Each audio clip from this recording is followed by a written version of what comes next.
Hey, what's up everybody? My name is Cap and welcome back to the channel. I'm glad you guys are here. Hope you're doing well. Thank you so much for all the support and all the videos. Everybody leaving likes and comments. Know that I truly appreciate it. You guys are awesome. Alright, so I'm talking about two different things here. Tomorrow, the very first DLC pack is coming out. It's called The Awakening. PlayStation 4 is going to get it first, and then Xbox and PC will get it a little bit down the road.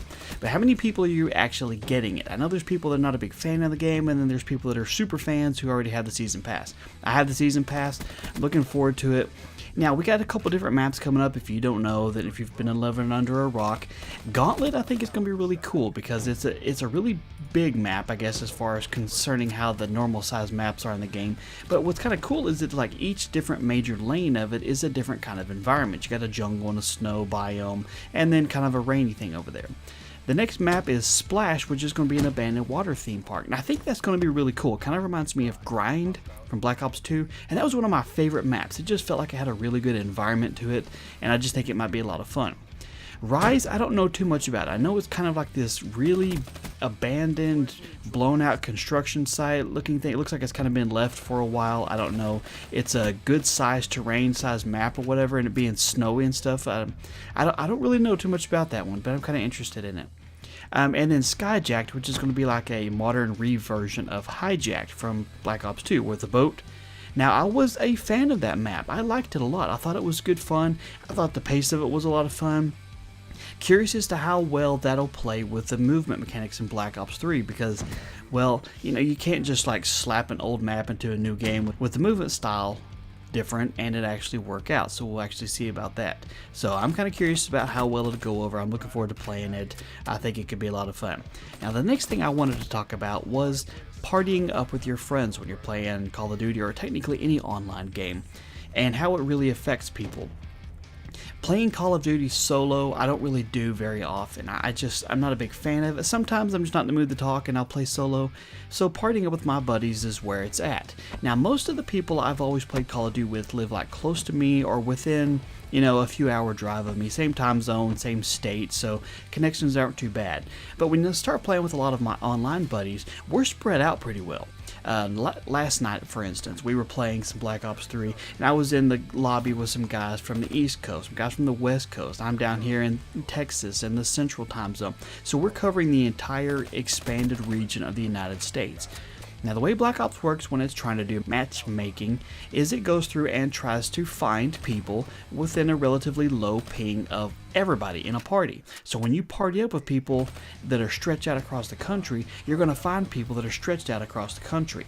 And if you're in a lobby with a couple different people in the same state, and you know, like, okay, there are a couple different people over on the West Coast I was playing with, and they're in the same party with me here in Texas, and I got one guy off on the East Coast. That guy on the East Coast is probably going to have a bad time. Since there's a majority of players on the West Coast side in the lobby, it's going to try and find players closest to them because there's more of them. And so when it starts finding the averages, it'll find them a little bit closer to those people. And then the people that join the lobby try and find closer to them too.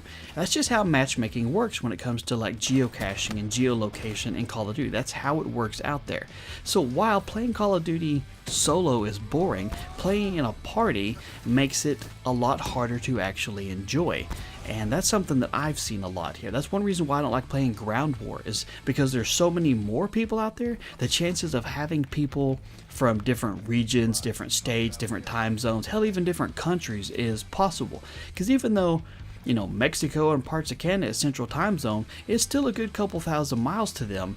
And when you got, you know, this player over here has got a 40 millisecond ping to the host, and this person up here has got a 90 millisecond ping, that person with the 90 millisecond ping or the one that's bouncing everywhere is going to have a lot harder time killing people than the person with the 50. I mean, that's just basic matchmaking for how Call of Duty works. So yes, while it is a lot of fun to play with friends, you're going to end up having a lot of detrimental time playing if you're in a group with a party. And unfortunately, there's not a fix to that. I know there's people out there that just like, oh, you know, they've been working on this game for so many years and such time. Why can't they fix this? That's just a basic law of how the internet works, especially in the United States. It is a massive series of connecting points and ISPs being shot around all over the place. It's not huge pipelines just going from one another's house. There's a lot of jumps between each stop. And there's not a fix for it really. If everybody has their internet optimized, which sadly most people do not, then everybody can have a relatively decent time. Even on 100% dedicated servers, and people can argue with this all they want to, 100% dedicated servers, it's still going to have lag for players that are further away from the servers than the people playing next to it. That is basic networking. It has nothing to do with the game or the coding. And like I said, people will argue like, oh, I've played this such and such game with 100% dedicated servers. I've never seen lag in my life. Well, congrats, you're probably connected pretty close to a server, because if you're connected to one across the country, you would be seeing some lag. That's just the basic laws of networking there. But I'm not going to argue that side of it there. So there's not really anything you can do on your end besides make sure all your stuff is set up properly. You know, try and get your NAT to open some ports necessary to make the game function properly, and hope that you have a good ping here. You can forget all about your bandwidth. That has nothing to do with your speed at all, not even a little bit. So paying for gigabit internet's not going to help you get a better connection in Call of Duty, especially with the whole matchmaking like I already explained. But anyway, this wasn't going to be a lesson in basic networking mechanics. It was just discussing the concept of why, if you're playing in a party, you may or may not end up having a good time based on how far apart everybody is. So just keep in mind, it's fun to jump in with your buddies, but if you get stuck playing across the country with people, it's not going to work as well for you. Anyway, if you have any questions, of course, throw in the comments below. I want to hear from you guys, so thank you so much for your time. You guys have a good one, and I'll catch you later.